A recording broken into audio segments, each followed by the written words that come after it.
I've been meaning to introduce myself. I'm Nicole. Nicole Hott. Hi. And you are? Waverly Earp. Look at the stars, look how they shine for you, and everything you do. And Some other time. all you. I mean it. I came along. You would be bound to the Ghost River Triangle. You could never leave. Everything I love is already here. I wish I could be the one to show you the world. Where I've always wanted to be. So then I There's no place I'd rather be.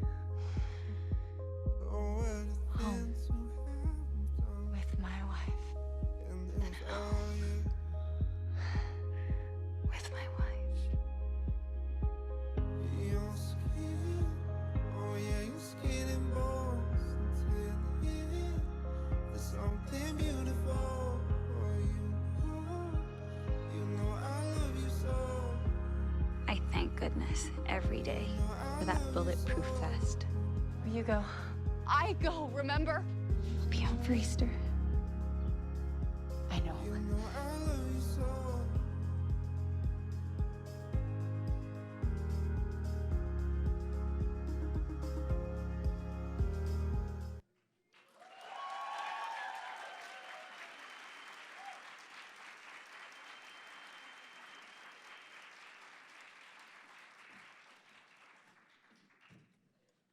Good morning, Earpers! Welcome to the WayHaught panel. My name is Kat. I'm going to be your moderator. I have to remind you guys about photos and videos. The first 5 minutes, go crazy with the photos, take them high, whatever you want to do. After 5 minutes, keep them lower so people behind you can see what's going on. Thank you. And then short videos are fine, 2 or 3 minutes, great. If you want to get a specific answer to a question, cool. If you're taking videos for more than a couple minutes, you're going to be asked to stop very politely by one of our lovely security people. So, can you guys agree to those terms and conditions? Okay, in that case, why don't we get out the 3 people who are responsible for making WayHaught what it is. Please welcome to the stage Emily Andrus, Kat Burrell, and Dom PC.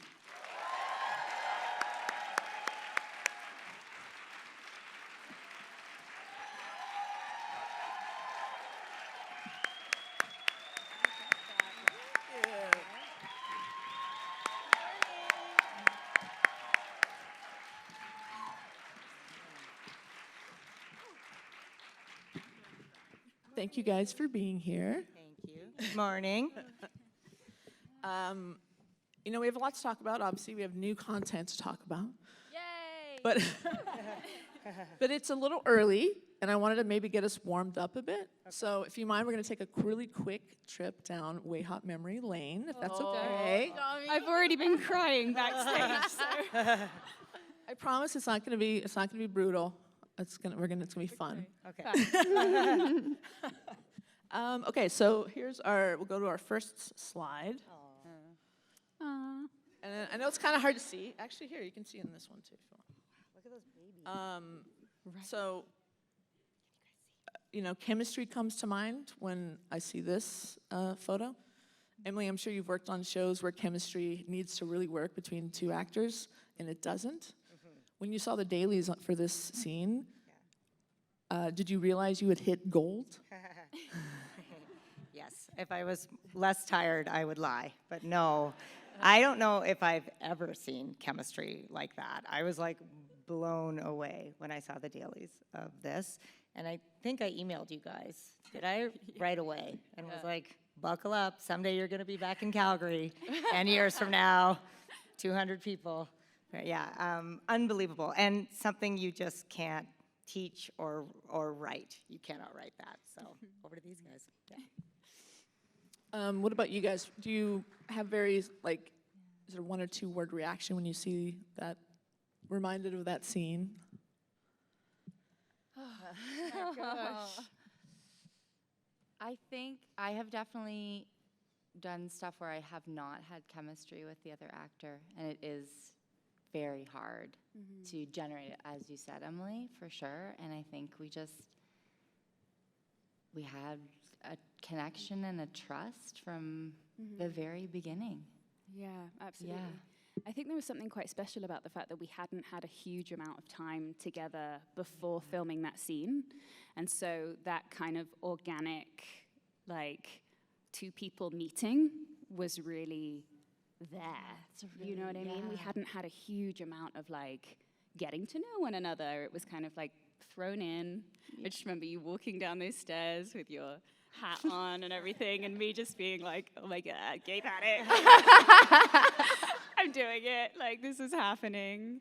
And just like, yeah, I was kind of amazed at how natural all of that, those comedy beats felt of like taking the top off and getting stuck and like all of that. Doesn't look manufactured at all. Yeah.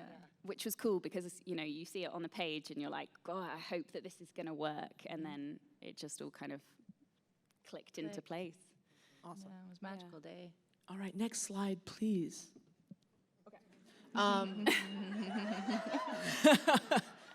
So it's the couch scene.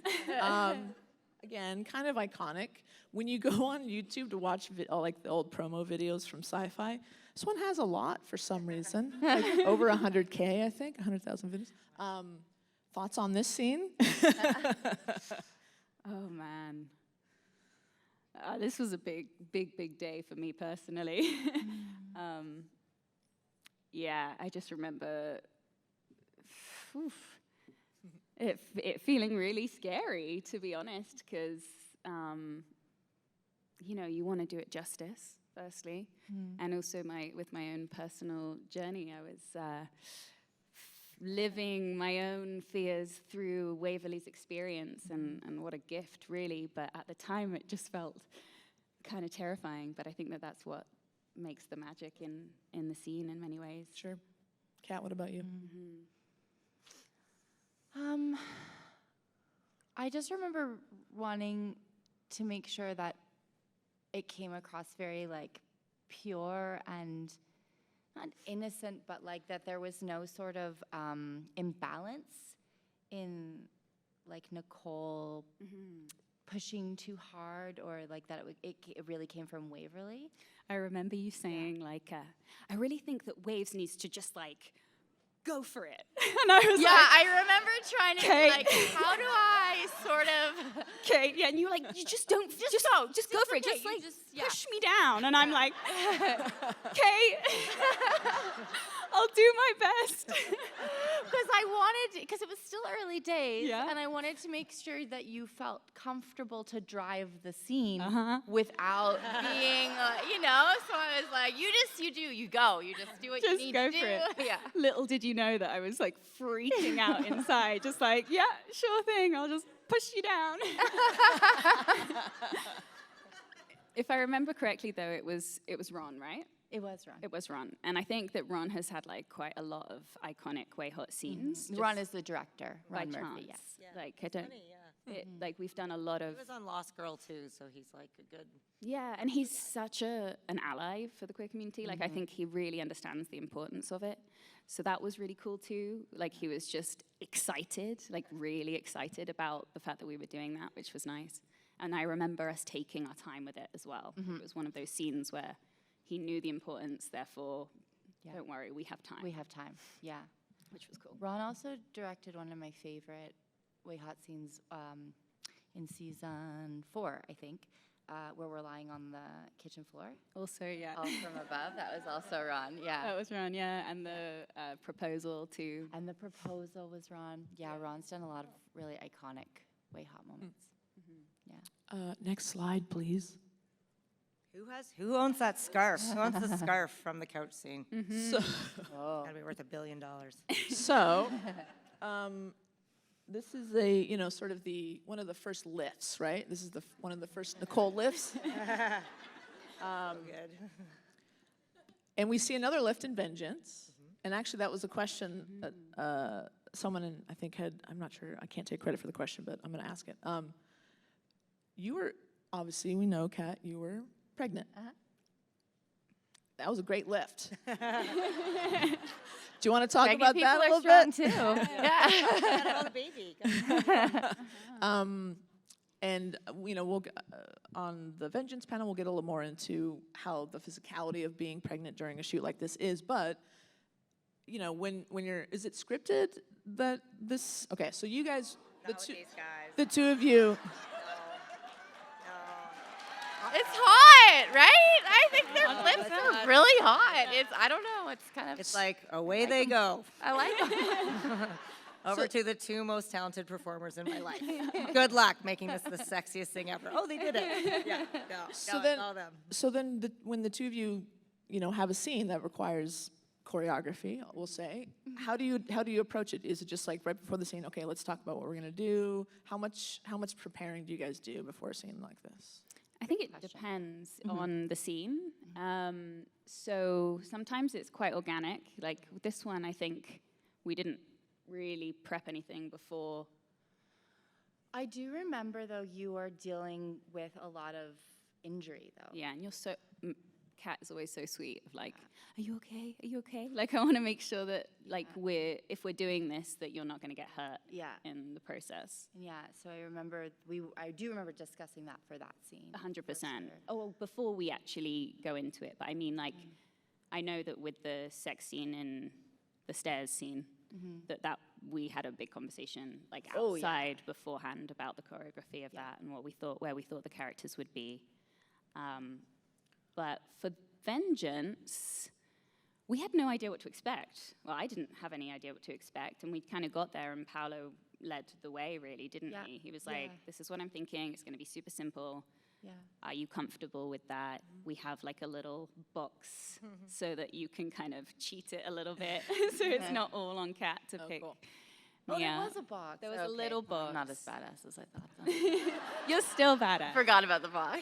We will auction off that box. Stay tuned. Stay tuned. The sexy lift box. It's coming. It's coming. Yeah, but it all happened very quickly. Vengeance, like The Vengeance one was really quick, and we had a lot of discussion around it, but I think it's too because the industry is changing around intimacy too. Like when we first started we have these things, a job called intimacy coordinators now on set. So it's a person who is outside of the production, who comes in, reads the script, and then kind of contacts each performer individually and talks about, like, what are your boundaries? They're like the safe space where you're like, I don't want to say this to my boss or my colleague, but like I'm really not comfortable with like this particular thing because it triggers whatever. Like you can tell them all that stuff, and they're sort of the funnel that everything goes through. And it's amazing role that's been put in place, but when we started, we didn't have any of that, and we're so lucky that, like, Emily has always been such a safe space for us and making sure we felt safe. We've always had such an incredible connection and relationship, but, like, if you don't have that 8 years ago when we were shooting a lot of this stuff, it can be a really scary place. So we've always been really lucky. But yeah, this was the first time we used an intimacy coordinator, and we were always, we were kind of like, it's okay. Yeah. We're like, we're good, I don't know if she had a ton to do. Yeah. No, like, it's fine. We got it, yeah. We don't these guys are solely responsible for all those amazing moments. We just sometimes, the director and I sometimes talk about how we want it to feel. Yeah. Like, is it frantic or is it like soft or that's it? Exactly. Yeah. Just more tone. Yeah. Yeah. Did you just say more tongue? I said more tone. More tongue. That's always my note. More tongue. I'm just on set being like, more fucking tongue. Yeah, exactly. Yeah. Next slide, please. This is 2B. Yeah. I am going to say that next time, though. Just more time. Always. So this scene. So going back and rewatching a lot of the earlier episodes after watching Vengeance 105 times. Good job. We have kind of a throwback in Vengeance to this scene. It was obviously that was intentional. How did they between these two scenes? This one earlier on in the series compared to Vengeance. Anything kind of parallel? Is it different? Are they like, obviously they've progressed so much in their relationship, but like fighting together, did it feel like, what was the tone? The tongue. What was the tongue? What was the tongue? Well, the reality of the day was that we were very behind, and we had another WayHaught scene that had to get cut.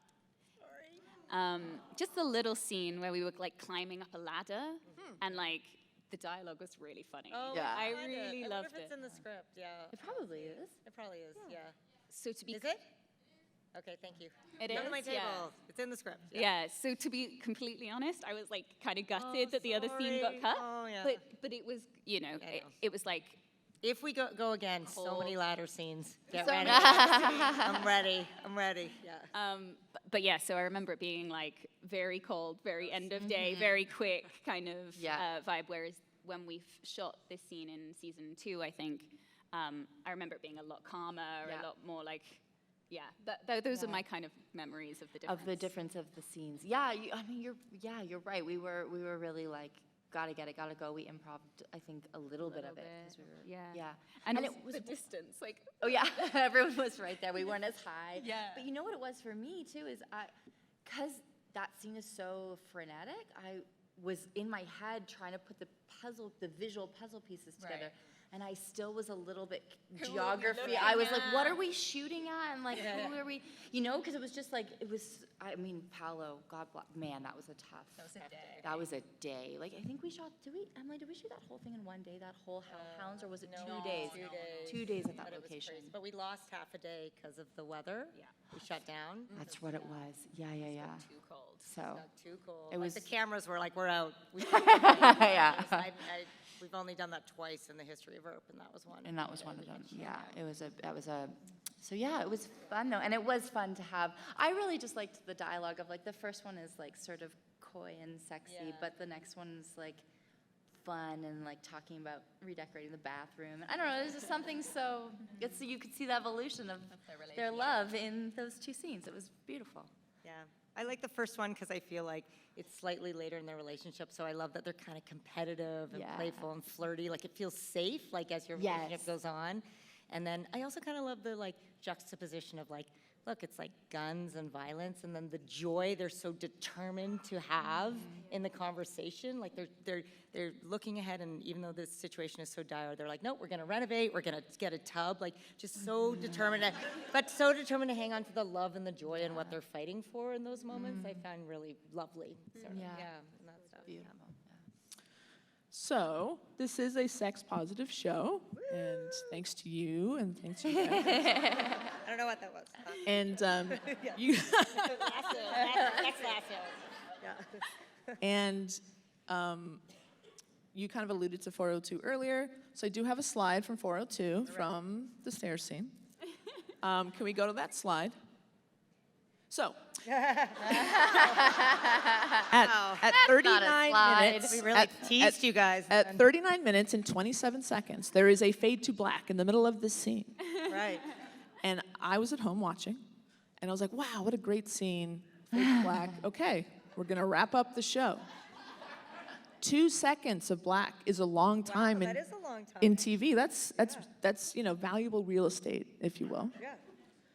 And then it comes back. And then we have this incredibly beautiful, groundbreaking, historically significant scene on the stairs. It is historically significant. I think it took a lot of guts to not only write that scene, to perform that scene as beautifully as you all did. It's shot beautifully. Was that fade out intended to blow people's minds of like, okay, let your guard down, everything's fine, and then like just boom. It's more. Well, they had to reposition. And it's less sexy getting on the stairs. Yeah. No. I think so, and just the sense of, again, how I wanted it to feel was like, this was, at first it was so frantic, they hadn't seen each other for so long, but then it was so intimate and so involved, and I just love the sense of time passing and the trust they had with one another and each other's bodies and stuff like that. So yes, I think it was. What a joy, though, to be able to do that, too, like with the network was like, yes, absolutely, and like, honestly, one of my favorite memories with you two is the discussions into that, just the absolute trust you had in us and each other and the ideas you brought. Like, it was really beautiful and fun and joyful, just talking about how we were going to do it. And we were so open, and you guys were so open, like, obviously, and I think they just look so beautiful in that scene. It's so beautiful. Like, it's a beautiful scene, which I found really moving. I knew it would be sexy, but also I actually think it was shot gorgeously, and you guys look stunning. So, and like hats off to Paolo, because he took the scene and he made it, like he elevated it so much, I think, in the way he chose to shoot it, because it was both like extraordinarily sexy, but also like very gentle and beautiful and soft. That is such a, I don't know, there's like such a beautiful quality to bring to that scene. Yeah, for sure. And I think too, the things that make those scenes sexy and intimate is also a lot of like what you don't see, or like what is not. I think there's the sexiness is like, it's finding that perfect balance of like enough, but not too much, but enough, you know, and it danced that line so perfectly. Yeah. So happy to have brought you more, to have faked you out. We appreciate it. Yes. My favorite thing though, I did watch some fan reactions, like some, when people watch, and my favorite thing is to watch people go, oh, ah! It's my favorite. I love it so much. It just makes me so happy. Because you do, everyone kind of goes, oh, that was nice, and then comes back. And That's like, I literally have the printout of like the Twitter metrics and our live tweet, which our numbers are always bananas, and then literally it's like everyone got hit by a car, and like nobody's tweeting, and then everyone's like, wow, wow, wow, wow. Like everyone just forgot they had fingers because they were watching other people's fingers. So that's fine, that's fine. But it's really funny. Josh sent it to me and he was like, look at this. Yeah. It was good. that's really so funny. Yeah. So that brings us to vengeance. So Emily, when you sat down to write the script, what was your motivation or sort of theme for WayHaught? I think just marriage versus happily ever after. Do you know what I mean? Like a real sense, which you actually rarely get to do in television, to be honest. I think just a sense of like, this is a real relationship. These people are each other's soulmates. They will always find each other again. But once you have found your person, don't you even, if you've truly found the person who you love, doesn't it even allow you to aspire to things you never let yourself dream about? You know, if you're so safe in your love, you yourself should be your best self. So I sort of knew that. It was tricky. Look, I know that like we ended on the most beautiful WayHaught moment in 412, right? Stunning. I was so happy with that episode. But I think you guys were really open to it. There were things I never wanted to do.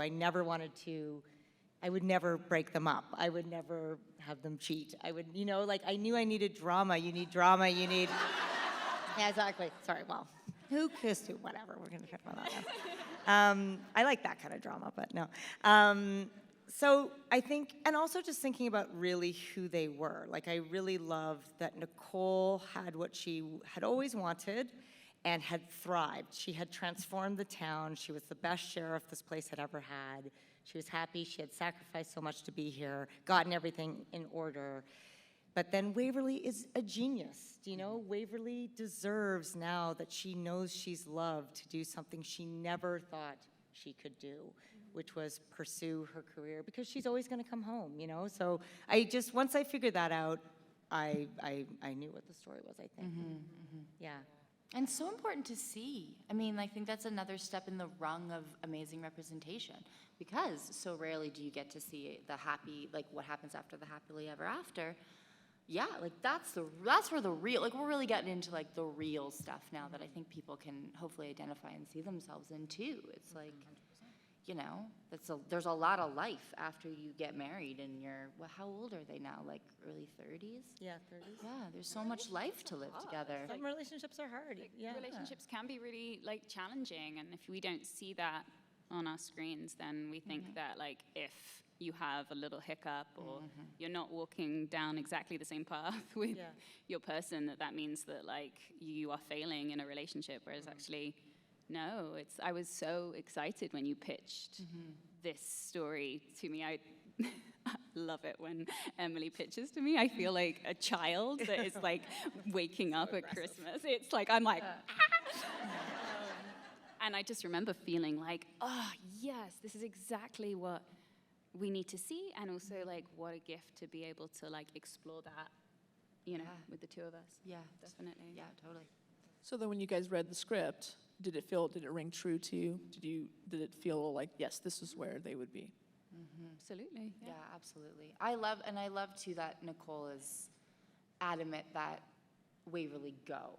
Like, I think it was really important for me as the person playing Nicole. I really loved that you had in there, like, Earps need adventure. You have to go. I know you. I know your soul. I know your spirit. Like, you're not going to be happy here. And I don't want you staying here for me if you're not happy. Guys, it's only like a couple months. It's really not that long. But like, It's you 4 know, weeks between yeah. February and April. Yeah. That'll be fine. Yeah. But it's important, and I think that aspect of like, I want you to do the thing that's going to make you happy because that's going to make us better. Yeah. Is so important. Like you were saying, you know, you're with your person, but you're kind of doing this. Yeah. So you don't always do this. That's okay. That's what relationships are. Then it became organic for me though too, just like Kat, you said something really amazing in an interview I was talking about last night, and I'm gonna misquote you, so you quote yourself.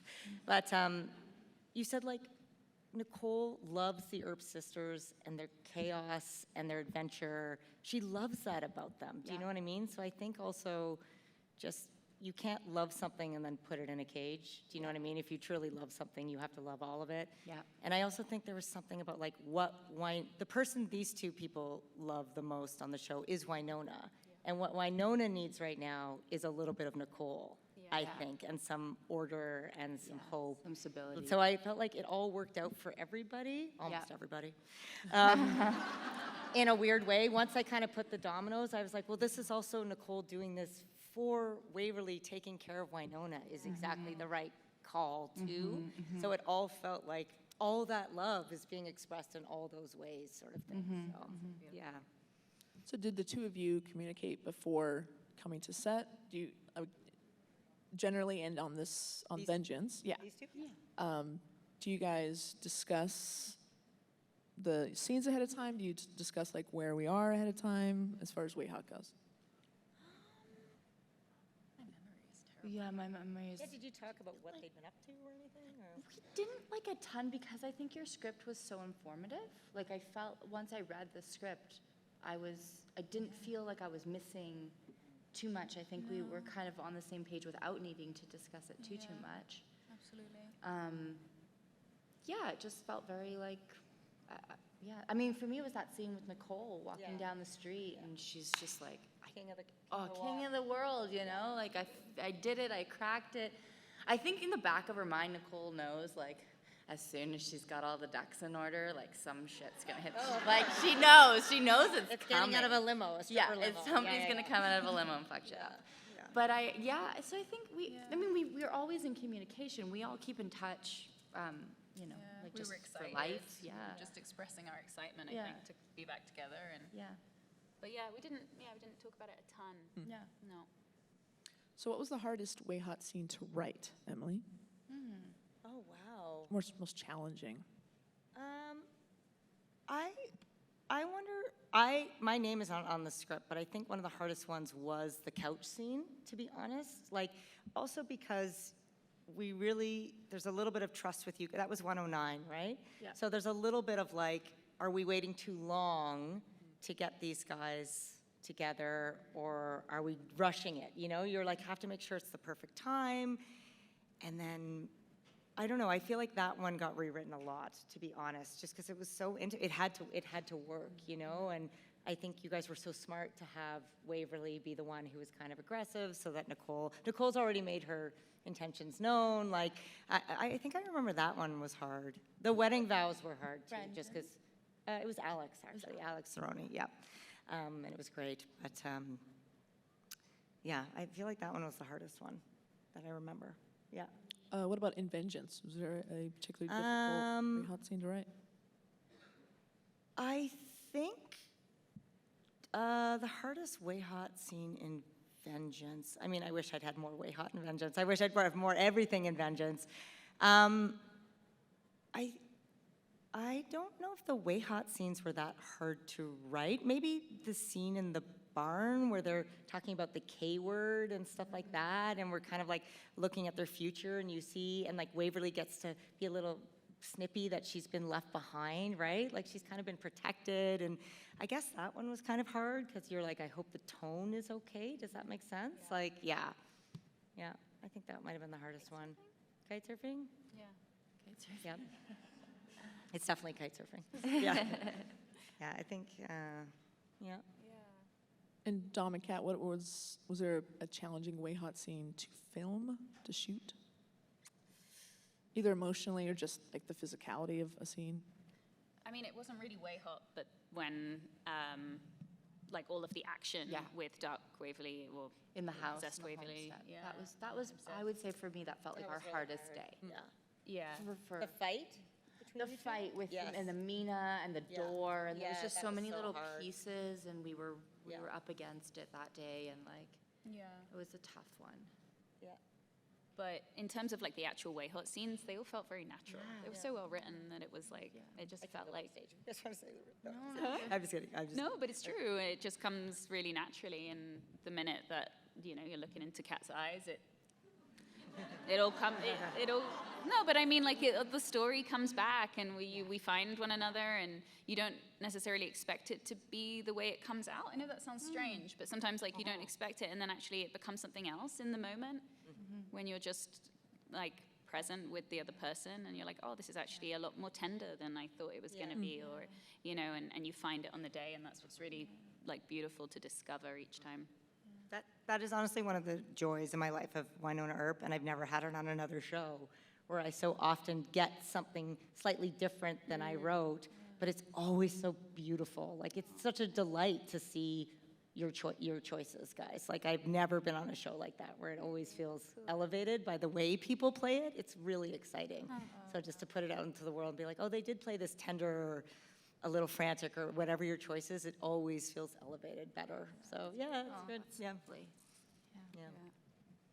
So in the Collider interview that you guys did that for Vengeance, Dom, you'd said that, and you mentioned this last night, Emily, actually, that before writing where Waverly is in her sort of queerness, gender identity journey, there was a discussion.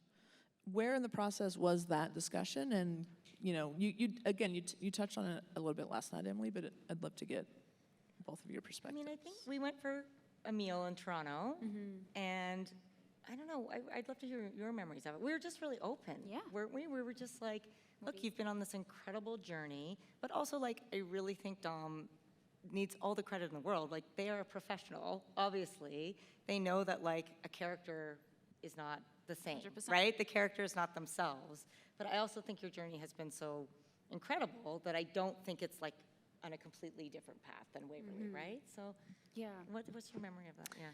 I remember we It went was for that. pretty early. Sorry, it was pretty early. It was before I started writing. Yeah, Yeah. absolutely. And Emily, I remember you just asking me, like, openly, do you think that Waverly is non-binary? Do you think that she would have followed the same path as you? And my response instantly was like, no, I don't think so. I think that she has evolved in her queerness and has taken off some of the masks that maybe she thought that she needed to wear in order to fit into her small town. But I think that if we had made Waverly non-binary, it would have been a little bit like pushing her into my journey, which for non-binary representation, maybe I would have been like, yay, kind of. But at the same time, just to be true to this story and true to these characters, it felt important to keep Waverly's pronouns as she, her, and to continue to showcase like a really badass female It's in her womanhood, character. But what I felt so like grateful for is that Emily was so open to incorporating the short haircut, and that actually that doesn't take away anything from her femininity. If anything, like, she's just rocking a different vibe in this special, which was really cool. Awesome. Yeah. So the K word comes up in the special. And it seems like Waverly and Nicole have two very different feelings about that. Let's unpack that. Oh, God. Really? Okay. Who wants to go first? I'm interested to hear what you guys think about that. No pressure. Nobody's listening. Well, I think it's very indicative of where they are. Nicole's like, great, got everything is good. Let's have some kids. You know, like, yeah, I think. But also, it's like we have to remember Nicole has lived like a lot more adventure than Waverly's been able to do. Yeah. And you know, Nicole's like a little bit older and had done a bit of traveling and was married and, you know, had a lot of life outside of purgatory, whereas Waverly hasn't got to experience that yet. So I think the Kay conversation is like a very good representation of where they each are on their individual journey, you know, because Kite surfing, if anyone's Kite surfing. lost, we're talking Yeah. about. Oh, yeah. like, you know, kids, they change, they would change a lot for this couple. And also, like, I think Nicole, because of, you know, bringing kids into an unsafe purgatory is not something she'd want. So I can understand for Nicole why, as soon as she feels like, okay, I've got everything under control, let's do the next step. But I think deep down, Nicole knows Waverly's not ready.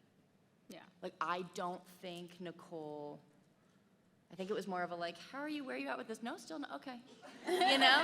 I don't think she's at a place where she's like, listen, I really want to do this. Like, I think she knows that Just testing Waverly's the got waters. more, yeah. Testing the water.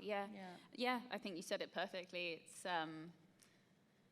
Waves has more adventure in her before she's ready for that next step, and that's okay. You know, it's not that she's like ruling it out forever, like by any stretch. I think that that's the long-term dream, but I don't know how old Waverly is at this point, but she's still pretty young. 30, like maybe? What do we think? around. Someone do How math. old's Winona? I know Winona and Cora are the same 35? age.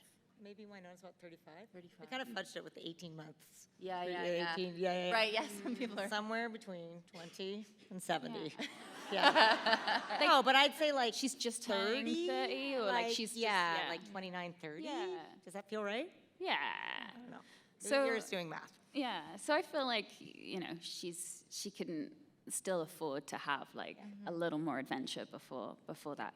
They kind of were taking care of a teenager for a while. Yeah. Which reminds me, everyone listen to the new Audibles. Yeah. Yeah. Find out where Rachel Valdez is. Yeah, exactly. Yeah. So, still speaking about Waverly. So, at the beginning of the series, she wants to be the heir so desperately. She's ready to be the heir. And then, through the course of the show, and then when we get to Vengeance, as Waverly's walking out the door, she says, "It actually feels like I'm embracing my inner Winona." Can you, Tom? Can you speak to the journey that Waverly's been on and finally embracing her inner Winona? Yeah. That's a great question, Kat. Yeah, that is a great Thank question. you. I just feel so like honored to have played a character that has gone through such a big journey. Like, it's just unbelievable. When we were looking at those slides of like the babies, baby. the little babies that Made then babies kiss. yeah, little baby kiss. And then to see, you know, if we put the picture of Waverly, like as she's about to embark on her adventure with that badass suit. Sorry, can we just take a second for that suit? I remember when I went into that costume fitting and there was just one option. Yeah. Like, Jen was just like, this is Yeah, it. I often get sent like a bunch of options, and for Waverly's going away suit, it was one option. It was one option. And Jen's so like demure, but she was like, "This is what this is what Waverly's wearing," and I was like, "Okay, it looks amazing. Yeah. I love that." Yeah. And it was just exactly right. It fit perfectly. I put it on. I was like, oh my God. No, I didn't get to keep it. I'm gonna get it for you. Okay, If you thanks. want. 100%. Or we can keep it for when we go back. Yeah. Okay.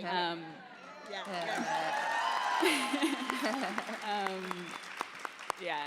So but all that to say that it's just been such an amazing thing to witness Waverly, who was really like doing the research, and I think that was what was so beautiful about that scene that you found a little harder to write in Vengeance, because we see her frustration and the fact that she's ready to move to the next level. Like, you know, she has been out in the field, she has like explored, but she really is so inspired by her sister, and she has that same Earpy flame in her. Like, there's no denying it, and maybe she hasn't had the opportunity to do it in the same way that Winona has, because she has had that like responsibility of wanting to stay at home and be in the town and everything. But when given the opportunity, it's like, and the okay from her wife and the support of everyone around, it's like that is just like she's ready to, like, you know, spread her wings, and it was such a beautiful moment for her. Yeah, definitely. So, Can I say one more thing? One other thing I remembered last night when I was watching with the gang, our gang. One thing I also love is that, like, I just remembered that, like, Waverly is not technically an Earp, but not once in Vengeance does anyone say she's anything but an Earp. Do you know what I mean? And it's really, again, that theme of, like, becoming who you really are versus who people tell you are. Like, she's an Earp, right? And, like, there's no question she's Winona's sister, and, like, Nicole knows it, and it's just, like, in her. It's in her. It's a choice a little bit as much as, like, blood, and I just love that. I love that That's so about her. beautiful. Yeah. That makes me emotional. Oh, yeah, it's good, yeah. so in another scene, Waverly and Nicole are discussing, you know, Waverly needs to go out and see the world, and Nicole says, I've held you back. Not intentionally, though. Like, it's not, in your mind, it's not, it hasn't been, how would you expand on that, with that line? that I Nicole don't think it was ever an intentional wanting to hold her wife back. I think it's just a desperate need to protect. And I think that that's really hard. It's just really hard for Nicole. She's such a protector. And so, like, the letting go is tough. I think Nicole is, like, trying to do everything to, you know, she's like, run for a local office, or, like, you know, do the volunteering. Here's more beads, you know, like, I think she really has. Recrochet that cheerleader. Yeah. But I think deep down Nicole knew this day would come. And I think Nicole was just desperately trying to keep Waverly satisfied and safe until the right opportunity came about. I don't think Nicole was naive enough to think that there wouldn't be a call for Waverly outside of the Ghost River Triangle. She's smarter than that, and she's more generous than that. Yeah. I don't think, she is, 100%. And I think, doesn't Waverly immediately say, like, Waverly refutes the idea that Nicole has held her back. Yeah. Did you ever feel like part of Waverly's itchiness and prickliness was also because she felt guilty that she has everything, right? She has this beautiful wife. I wondered if there was any, like, a little bit of guilt that Waverly's like, I feel guilty that I want to go. 100%. Do you know what I mean? So I think, I never thought Nicole is what's holding her back at all. I think Nicole is what allows her to go, really. Do you know what I mean? But I understand the line, but I think Waverly says right away. Straight away, Or it's no, like, that's no, not it, yeah, right? 100%, yeah. Yeah. And because we've seen the series, and people who haven't seen the series, and Vengeance is their first, dip into Earp, we know that Nicole literally can't leave. Literally can't leave. Yeah. So I'd love to hear from all three of you. They must have had a discussion about this. Yep. Like, that must have been a very difficult talk.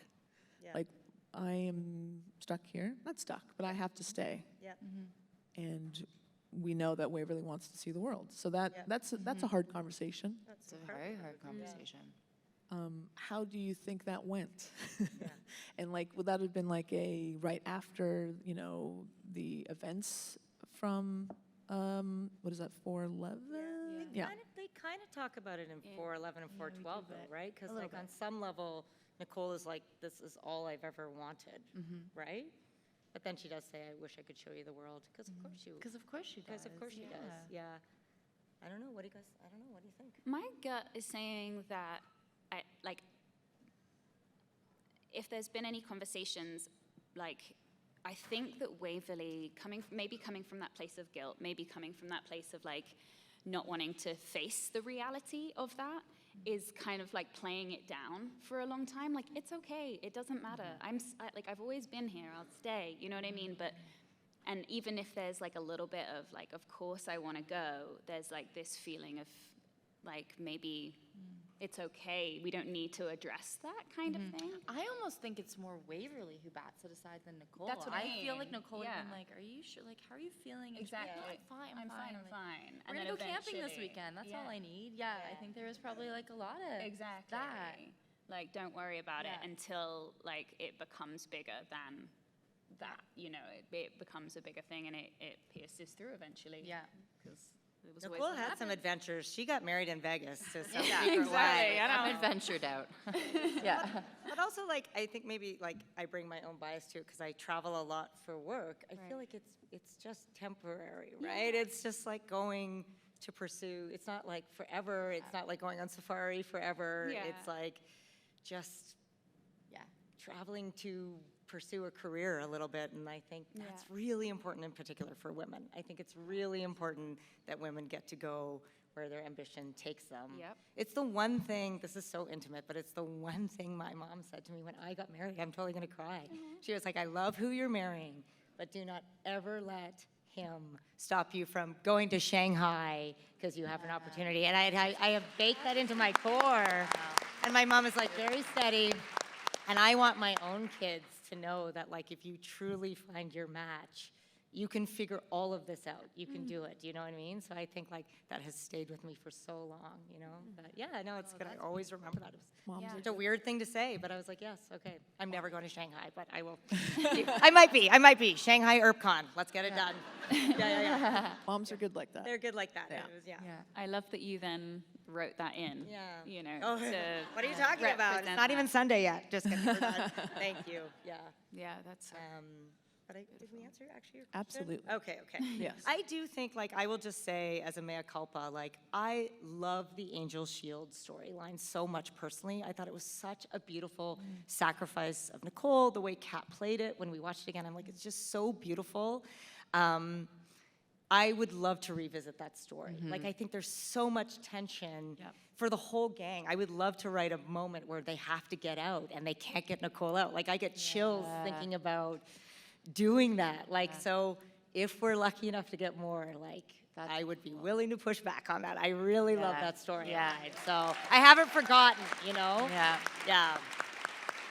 I think it's such a core of what makes, I talked about this last night too, Kat, like, we were watching you get the shit beat out of you again. But I was like, one of my favorite things about Nicole's character that I've kind of fought to keep is that ultimately she is the one who doesn't have superpowers. Yeah. Do you know what I mean? Someone's chirping. Sorry. Sorry. No, it's okay. Is it Tubi? Pick it up.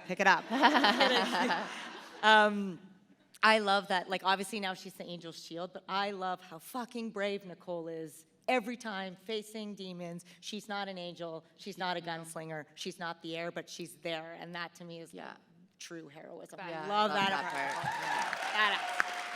Yeah. And you know what's funny about that? When I was like a younger actor, I was like, I want a superpower. You know, I was like, everybody else gets the superpowers and the fun guns, and I have to be like the normal. Now that's actually my favorite part about Nicole. Yeah.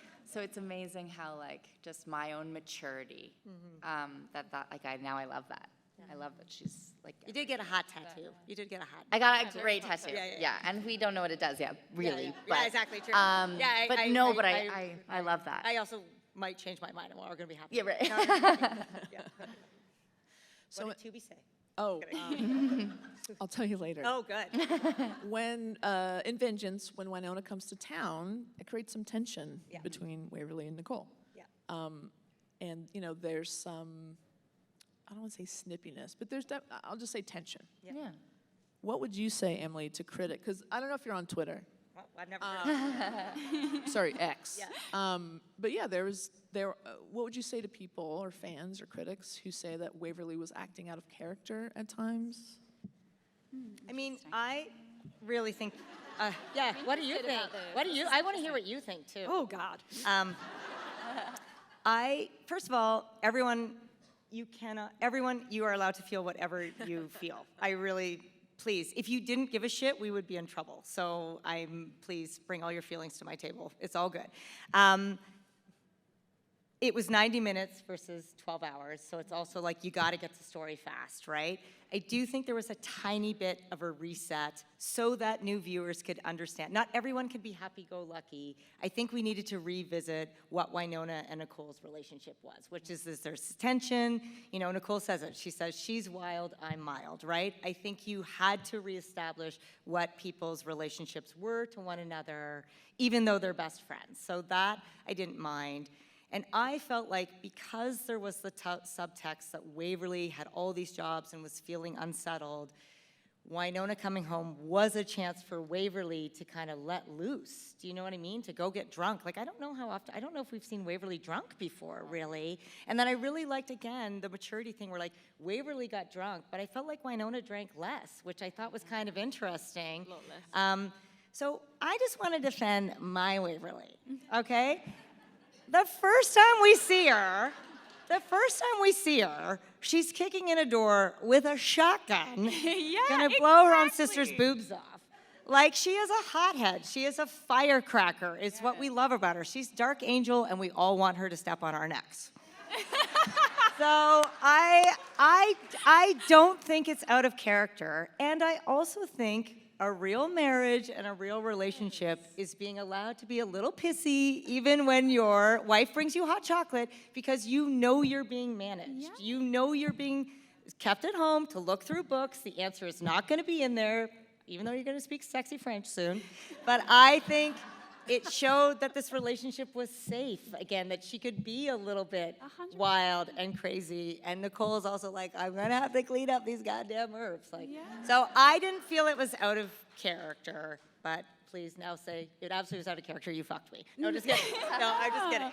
I agree. But you can criticize it, but I don't. No, I agree. I think, like, everyone has a shadow side. Everyone has, like, you can't just be like this perfect, like, smiley, loving human all the time. Which is a lot what Waverly did to people please. Exactly. And now she's matured, and she's also like, I think it's fair some of the times where she's like, I don't need permission to call my sister. Like, that is true. That is fair, you know? And so, yes, it maybe would have come out like a little more snippy, but like, as you say, like, it's also a big part of who Waverly is. She does have fire inside her, and it will come out in little moments like that in her relationship, of course. Personally, I don't think it's that out. Nat, this is your chance. Throw us under the bus. No, No, I really liked it. I like seeing the tension. Yeah. Like, I think it's real, and I think no tension is boring. Yeah. Like, I know you guys are like, no tension, but like, you'd be bored. Yes. Trust me. You'd be bored, and that's real. It's real life, it's real relationship. And then you get the opportunity for them to then, like, come together, have real conversation. Like, you see it in the scene by the fire with Waverly and Winona after they've got drunk and whatever, and they're just kind of talking it through. And it's like, you understand then, like, where the little frustrations are coming from, and it's like something deeper that then gets to be explored, and they come together at the end. And that's what's so amazing about WayHaught, is they always manage to find their way back to one another. They feel like family because they can fight and they can be honest with each other. Yeah. It feels like, in a way, to me, it was like they're closer than ever. Yeah, But that's what- exactly. Yeah, In a healthy marriage, you have those moments. If you don't, there's something wrong. Yeah, exactly. Right? Like, You can't be it's- snippy and like then have. No, I have a rule in my house where I'm like, only one of us can be crazy at one time. But my partner is, but it's always you. Which is true. And I'm like, you'd be bored. So, yeah. Okay, we're gonna go to some more slides from Vengeance. good. If we could go up. Oh, thanks. So this is the fight. Oh, God. Love it. Can we talk about Caparel's incredible physicality? Just like being pregnant, managing these ding-dongs, like, gorgeous.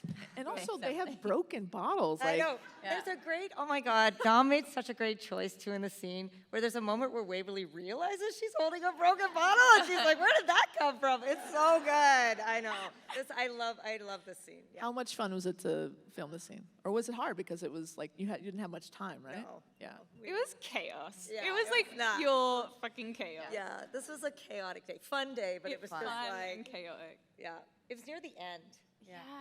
And Paolo was just like, I don't even know if he was wearing pants anymore. Like, it was just like, it was kind of that feeling of like near the end. And It went so quick. Like we did it in a one-er, that scene. Yeah. That was just like, you would never have thought that it would be a one-shot thing. And we did it twice and that was it. Yeah. It was like, what? I mean, that speaks to an incredible crew. yes, they're amazing. And, yeah, you know. and we're all going to see them tomorrow. Yes. I know, incredible. Exciting. Yeah. Okay. Just again, like, just like the trust of the physicality and the improv and like Winona throwing the boot at the end. Like the whole thing was so funny. Like, yeah. Let's go to the next slide, please. Oh, So here's the fight between, you know, this is sort of a moment of clarity for kind of waves pushing through the darkness. So again, this seemed like it would have been a very grueling scene to shoot. This was a hard day. This was, some stuff went down. It was all good, but it was just hard. We had a lot of stunt people. Kat was pregnant, so we really wanted to protect her. Yeah. But I did have in my mind, because I love to tease you guys, I was like, if we have a WayHaught fight in the trailer, it's going to be good. I was like, that will be good. That will be a good clip to have of these two, like, fighting. Yeah. But what was it like for you? Yeah. Yeah, I mean, I know that it was a hard day for you, Kat, specifically. I felt like there was no complaining coming from my direction. I was just very conscious of Kat and just like, it was cold and long and for sure, Spinning like you the around. physicality and stuff was intense, but I also secretly really like playing the dark Waverly. This was too, like, this was a little bit of me trying to bamboozle Tubi a little bit. I have said bamboozle like 10 times the last 2 days. I don't know what's happening. I love it. Because, like, originally it was more Dark Angel Waverly, and, like, the mandate was, like, not too much mythology. Like, Mercedes can't be a vampire, no Dark Angel, no Angel Shield. Like, we'll revisit. But That must have been so hard. it was hard, but you pick your battles every time. You just pick your battles, right? Whether we picked correctly or not, come tell me later. But so this was like, if you know the show, you know that this is partly happening. There's a nod to the tentacle, and it is maybe Waverly can weather it because she has that angel in her. Yeah. But if you're new, you're like, that girl just got possessed by a goo. Like, whatever.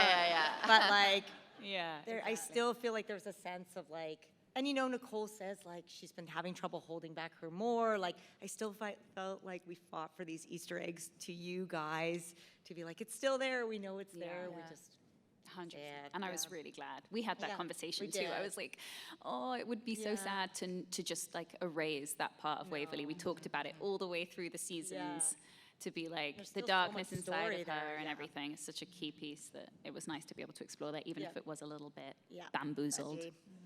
Yeah. Well, we are out of time, but I just want to say, can we please thank these 3 incredible people? Thank you, Emily, for giving us this incredible relationship. And we trust you, and we appreciate you. And thank you, too, for bringing them to life. We obviously love them, love you. Thank you guys so much. Can we please give them Thank you another to round? Kat. What time do you think tomorrow? And everybody come and watch Kat record their podcast for Snop. What time is it at? It's at 10 o'clock, and I think Emily's going to be there. I'm coming. Yeah, I just decided. Yeah.